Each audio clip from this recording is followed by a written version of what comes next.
ألم تر أن الفلك تجري في البحر بنعمة الله ليريكم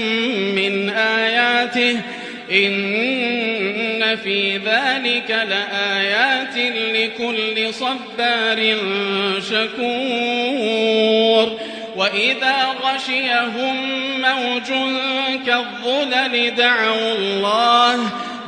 الله مخلصين له الدين فلما نجاهم إلى البر فمنهم